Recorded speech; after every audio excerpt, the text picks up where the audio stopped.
कि अगर 2 शिफ्ट में भी एग्जाम कराना है तो आप 50 क्वेश्चन गलत दे रहे हैं।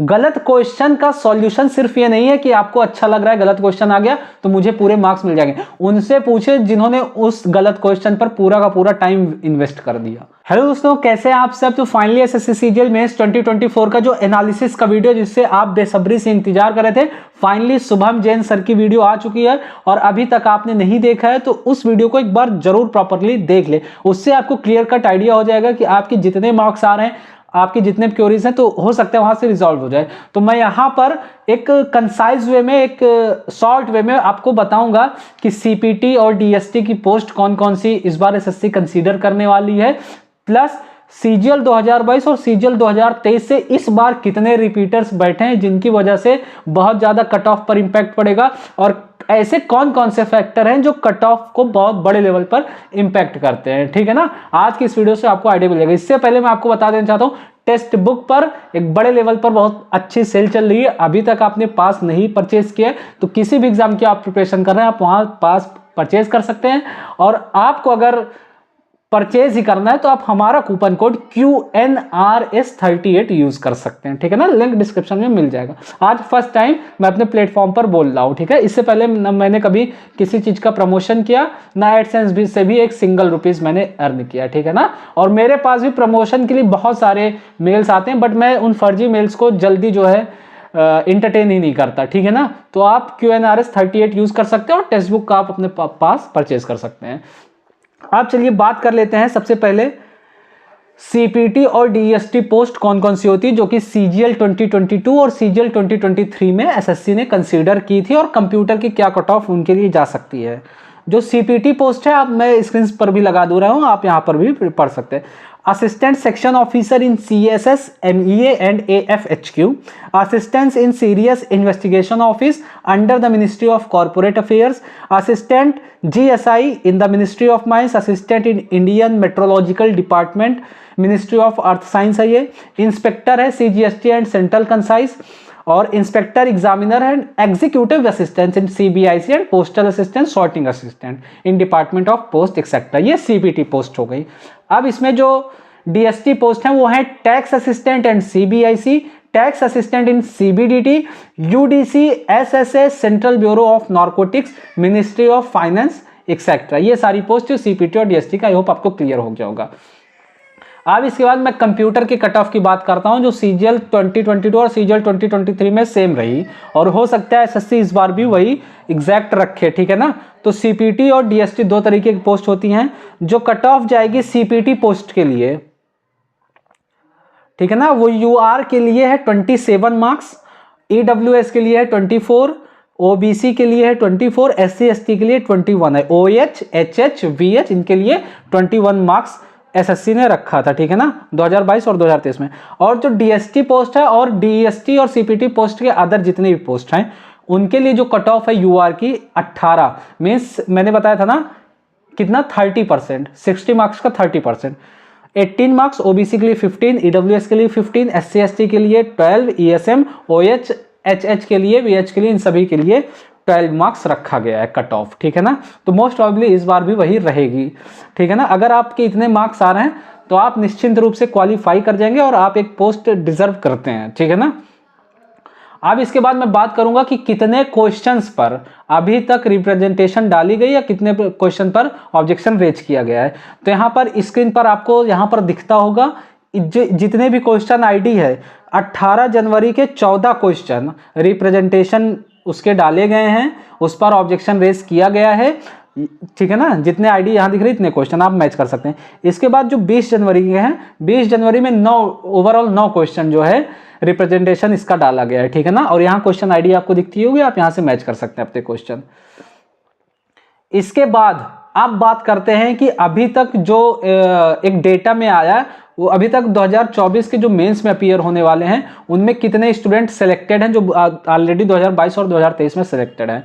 तो यहाँ पर जो डेटा निकल कर आया है वो 5171 कैंडिडेट ऐसे हैं जो सीजीएल 2023 वाले बैठे थे। ठीक है ना, और 17,927 कैंडिडेट ऐसे हैं जो सीजीएल 2022 वाले इस बार मेंस में बैठे हैं। समझ लीजिए कितना बड़ा डेटा है ये। रिपीटर्स के लिए 100% यार कुछ ना कुछ तो इन लोग के लिए निकालना चाहिए कि ताकि ये लोग जो डिजर्विंग कैंडिडेट हैं उनकी सीट ना वेस्ट कर सके। तो मैं चाहूँगा आप इस वीडियो को ज़्यादा से ज़्यादा शेयर करें, क्योंकि मैं इसमें एक ऐसा मैसेज देने वाला हूँ जिनमें श्योरली रिपीटर्स के बीच ऐसा होने वाला है यार कि उन लोग अगर थोड़ा सा भी खुद को कंट्रोल कर लेते हैं तो बहुत से जो बेरोजगार लोग हैं उनकी रोजी रोटी लग सकती है, ये समझ लीजिए आप, ठीक है ना। एक एस्पिरेंट है, उनका भी एक दर्द है। देखिए उन्होंने लिखा क्या है, ये मैंने स्क्रीनशॉट किया था। उन्होंने लिखा है कि रिस्पेक्टेड सेलेक्टेड कैंडिडेट्स, भैया दीदी please skip post preference of post lower than your current post. मतलब आप जिस पोस्ट पर हैं उसको पोस्ट प्रेफरेंस में आप पोस्ट मत फिल करिएगा, अदरवाइज वो सीट बेकार हो जाती है। आई नो आप लोग के साथ भी कोई मजबूरी है तभी आप लोग दोबारा एग्जाम दे रहे हो, अपना सैलरी हाइक या अगर घर जाने के लिए, ठीक है ना। पर भैया ऐसी सोच के देखो, वो बच्चा जिसके पास कोई जॉब नहीं, हजारों बच्चे इस मेंस के लिस्ट में हैं जो 5-6 साल से घर से दूर रहकर एक छोटे से कमरे में प्रिपरेशन कर रहे हैं, ये समझ लीजिए आप। प्लीज इसकी post preference of lower post, कह रहे हैं कि बिल्कुल आप लोग इस बार पोस्ट प्रेफरेंस स्किप कर दें। अभी कितने सारे बच्चे जिनके मैसेज आप पढ़ोगे तो रोना आएगा। हर कट ऑफ वीडियो के कमेंट में वो बोल रहे हैं सर 309 पे हो जाएगा, सर 311 पे हो जाएगा। समझ लीजिए इतने मार्क्स लाने के बाद भी वो श्योर नहीं हो पा रहे कि क्या मेरा हो जाएगा। क्योंकि यहाँ रिपीटर्स का नंबर बहुत ज़्यादा हो चुका है, हर साल की यही प्रॉब्लम। और 2025 में देखिए भर कर रिपीटर्स बैठेंगे अगर इसका कोई सॉल्यूशन नहीं निकाला गया। और मैं फिर से ये कहूँगा कि 2800 और 2400 जो ग्रेड पे वाली पोस्ट है इस पर आप लोग प्रेफरेंस मत डालिए प्लीज़, क्योंकि किसी के समझ लीजिए जीवन की बात है, अगर उसने इतनी मेहनत की है तो वो डिजर्व करता है, बट आप लोगों की वजह से यहाँ पर बहुत ज़्यादा नुकसान होने वाला है। अब इसके बाद मैं बात करता हूँ कि कट ऑफ ओवरऑल सर ने कितनी बताई है और उसमें क्या फैक्टर बताया है।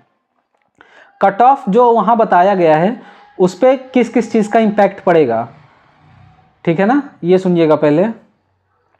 फाइनल वैकेंसीज कितनी होंगी, एस्पिरेंट चॉइस फॉर पोस्ट, वो किस तरीके से पोस्ट फिल करेगा, person already in job, wrong question in test, normalization और टाइपिंग, इन सब का इंपैक्ट पड़ने वाला है। इस वजह से एसएससी से हम लोगों की यही डिमांड है कि फाइनल आंसर की पहले से पहले निकाल दें, पोस्ट प्रेफरेंस से पहले, ताकि लोगों को एग्जैक्ट पता लग सके। क्योंकि जहां फाइनल आंसर की आपकी पोस्ट प्रेफरेंस के बाद आई तो आपकी जो पोस्ट प्रेफरेंस भरी गई वो धरी की धरी रह जाएगी, वो कुछ काम करने वाला नहीं, और ऐसा पहले हो चुका है, ठीक है ना।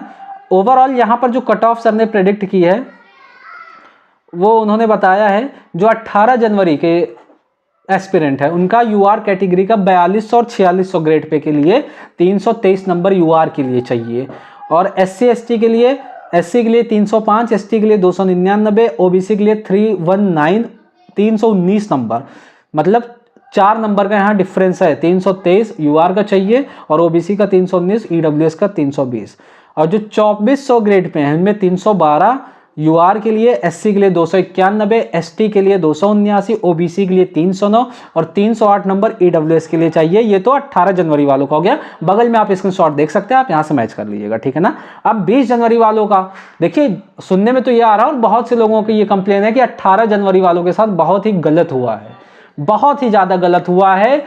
समझ लीजिए सेंटर पर जो है पूरी तरीके से कोई भी अरेंजमेंट, कोई भी व्यवस्था, कमीशन कॉपी, हर चीज एकदम अस्त व्यस्त पड़ा हुआ था, कोई टाइम पर कुछ भी नहीं हुआ, बहुत लोगों का टाइम वेस्ट हो गया, ठीक है ना।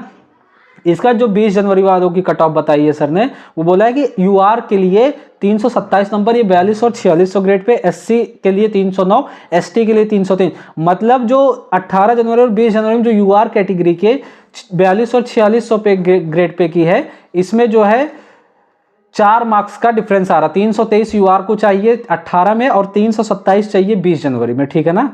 इसका जो ईडब्ल्यूएस का है 20 जनवरी में 324 मार्क्स चाहिए।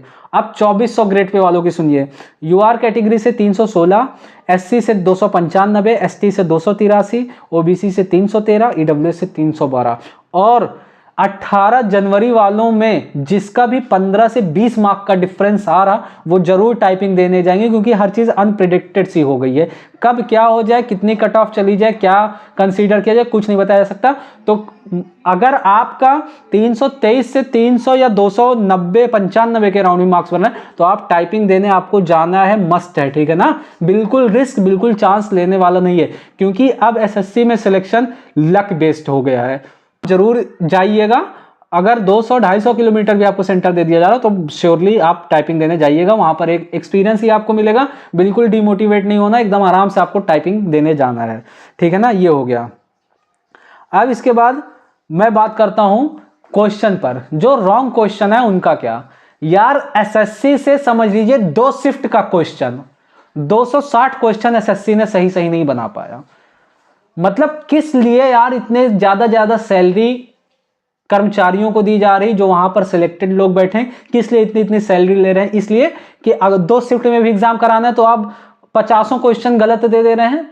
गलत क्वेश्चन का सॉल्यूशन सिर्फ ये नहीं है कि आपको अच्छा लग रहा है गलत क्वेश्चन आ गया तो मुझे पूरे मार्क्स मिल जाएंगे। उनसे पूछे जिन्होंने उस गलत क्वेश्चन पर पूरा का पूरा टाइम इन्वेस्ट कर दिया, जिनका टाइम बेकार हुआ, 1 मिनट 2 मिनट 3 मिनट चला गया, वो टाइम कौन वापस करेगा? मुद्दा ये है, इस बात का है। तो इस पर भी एक इशू बनता है और इस पर भी आगे बात की जाएगी कि एसएससी क्या चाहती है आखिरकार, वो इतने गलत क्वेश्चन क्यों पुट कराती है। 100 रुपए आप रिप्रेजेंटेशन का लेते हैं और क्वेश्चन आप गलत मान लेते हैं, सही करने भी आप बाद में पैसा रिटर्न नहीं करते हैं। तो प्लीज इन सब चीजों को सुधारिए और इस पर ध्यान दीजिए। हम लोग कितना आपको बताएंगे, आपको चाहिए कि सारी सिस्टम सही करके रखे। कोर्ट में बार बार आपको फटकार पड़ती है हर चीज को लेकर, बट आप सिस्टम नहीं सही करेंगे। हमेशा का हो गया है, हमेशा आप गलत क्वेश्चन डालते हैं, भर भर कर गलत क्वेश्चन। और क्वेश्चन का लेवल तो पूछिए मत, जीके जीएस तो अनप्रिडिक्टेड है, बाकी जो रिपीटर्स हैं उनके लिए हलवा सा पेपर हो गया है। इस वजह से कट ऑफ इतनी हाई जा रही है और 70% के ऊपर तो कट ऑफ जानी ही नहीं चाहिए। नहीं, फेयर कंपटीशन रही नहीं गया, उसमें ये नहीं पता चल पाएगा कि कौन ज्यादा मेहनत किया है और किसने कम मेहनत किया है। यहाँ सब बहुत ज्यादा इंपैक्ट पड़ने वाला है, ठीक है ना। ऐसे आगे वीडियोस आपको मिलती रहेंगी और हक की आवाज हमेशा उठाता रहूंगा। मिलता हूं आपके साथ नेक्स्ट वीडियो में। Thanks for watching. इसके पहले मेरे टेलीग्राम पर बहुत अच्छे लेवल पर क्विज मिल रही हैं। सीजीएल मेंस 2024 के जितने भी क्वेश्चन इंग्लिश के पूछे गए थे, मैंने सारे टेलीग्राम पर कुछ फॉर्मेट में विद डिटेल्ड एक्सप्लेनेशन डलवा दिया है और यूट्यूब पर भी आपको back to back community post दी जा रही हूँ। मिलता हूं आपके साथ नेक्स्ट वीडियो में। Thanks for watching.